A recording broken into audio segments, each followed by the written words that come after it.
Hey, it's George again. I know I'm a little bit late with this video, but it's been a little bit of a heart issue for me to just process this idea that I'm working on. I've been talking about authority in a video previously, and so I started to look at that and look at why we feel we need permission for things. I spoke about two situations in my last video where one, I'd had authority given to me to clear a meeting room out of people that weren't supposed to be there, and so I had no problem doing that because my boss had asked me to do it, and I felt like I was almost legally authorized to do that. The other situation I talked about was the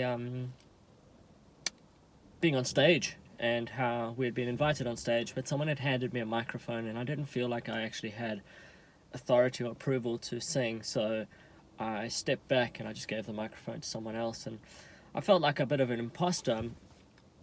And so that got me thinking about why we sometimes feel like we need permission to do things. Why is it that we are maybe not confident to just take a step and we look around as if maybe someone else needs to tell us it's okay to do something? You see, authority comes with responsibility, and why is that? Well, you look at a child's parents have authority over him, her, but the child's parents also take responsibility for the life of that child. And so we look at how in a workplace situation, our boss has authority, but also if the boss tells you to do something and you do it and the results come out bad, the responsibility is not on you, the responsibility is on your boss. So the thing I came to realize was that authority is something that is closely linked to our ability to manage the outcome of a situation or the outcome of a decision or action that we take. And so that's why we might feel like we need permission to do something. It's because the weight of the outcome, the weight of the consequences of that action are either not well understood, or if we do understand it, we realize just how big and how much bigger it is than us and maybe our ability to handle that outcome when we don't understand it. Why is that? Well, when we grow up, or when we're growing up, our parents look after us. And anytime there's something new, anytime there's something that we want to do that might be dangerous, that might be exciting, that might be different, or something that we haven't experienced before, we look to our parents because they have the experience to tell us whether something is dangerous or not, or if the outcome will be something that we can handle, if it's something that we can manage. So crossing a street, for instance, as a kid, you don't know necessarily that it's dangerous because you just see the street in front of you. But your parents have been around a while. They take a step back and they see that actually you don't see that there's cars that drive up and down the street. And so in the moment, you're just looking in front of you, but you don't actually fully understand the outcome or the consequences of running across the road. You don't have the full picture to know that actually there's cars that drive up and down. And so when your parents stop you from doing that, it's actually with that in mind. It's not that it's not safe to run across the road just because of what you can see, but it's what you can't see. It's the outcome that you can't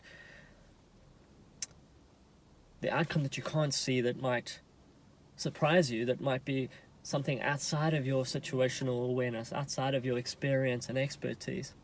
And so when it comes to doing things in business or in your life in general, whether it's asking someone out or making plans for a business or starting a new project or starting a new venture or even speaking in front of a crowd and things like that, we can feel that weight of responsibility is bigger than us. It's bigger than our ability to handle it.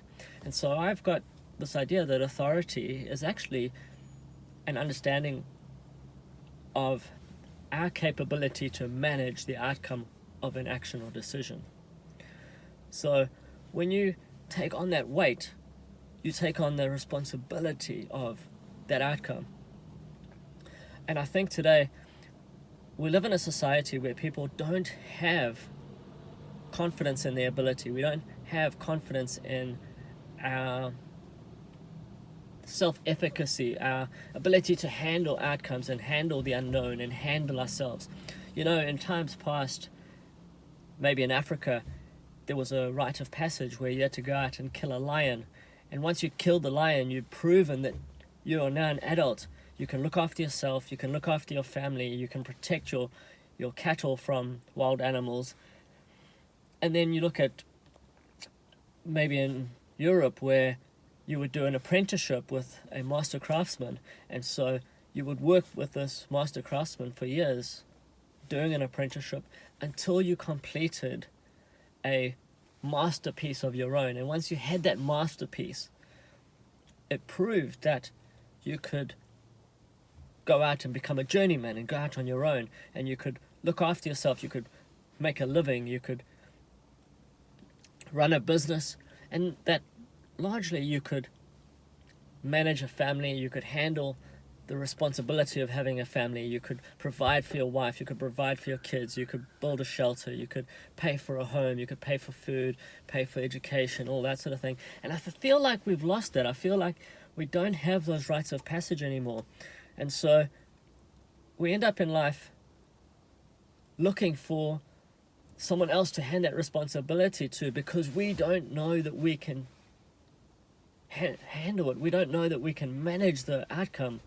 And so that's why we feel that need to abdicate our responsibility and our authority to other people. It's why strong political leaders that are very charismatic, who seem to know what they're talking about, who seem to be so sure of themselves, are so attractive to us. It's that they assure us that they can handle it. And so we say, well, I maybe feel like I can't handle it, but they assured me that it'll be okay. So I'll abdicate my authority to that person and come under them, because I know that they seem to be so sure of themselves. You see, in Genesis, in the Bible, God says that we are to go out and be fruitful and multiply and subdue the earth. Firstly, I don't want to talk about subdue in the sense of pushing down and oppressing, but it's more like stewarding. It's more like having this to look after, and there will be an account of that, but at the same time it's ours. We have the authority to be fruitful, we have the authority to multiply, we have the authority to make things happen, to build cities, to build roads, to build family, to build humanity, to build civilization. And I think it's important that we don't get to a point where we're too scared to do things. You see, as individuals, we don't have confidence. Without that rite of passage, we don't have confidence in our ability to do things. And so because we don't have the confidence in our ability to do things, in our ability to manage situations, we don't take those steps, and so we never learn that we are capable.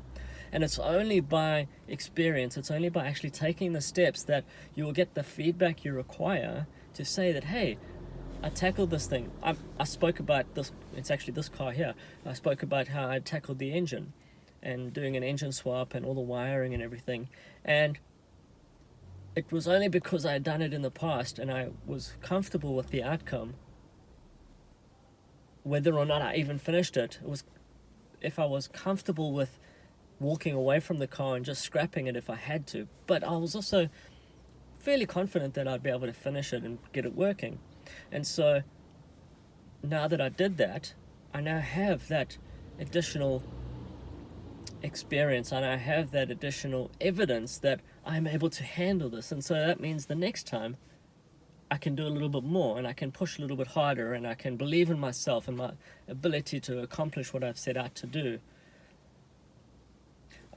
I'd spoken a little bit before about how your brain is a supercomputer and how we have our core beliefs that we live from.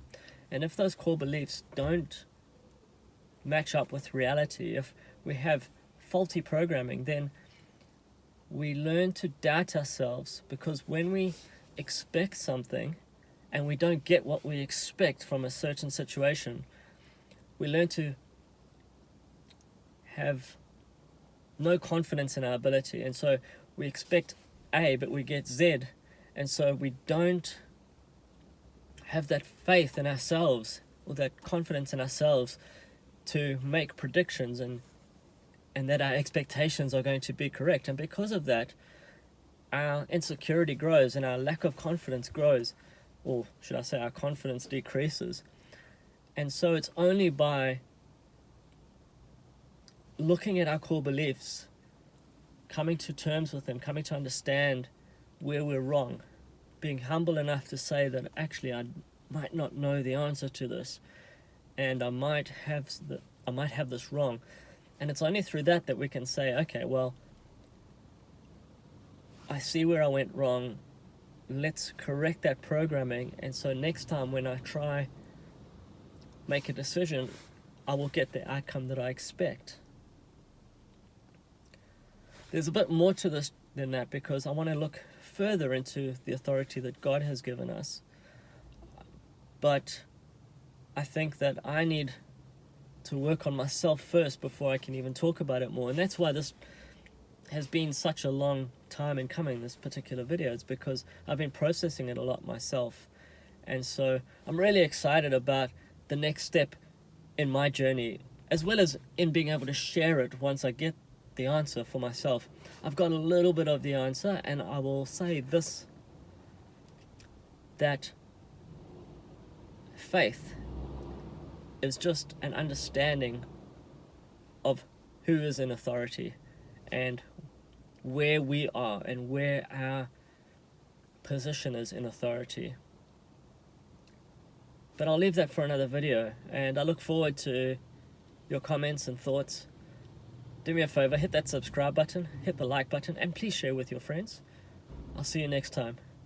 Cheers.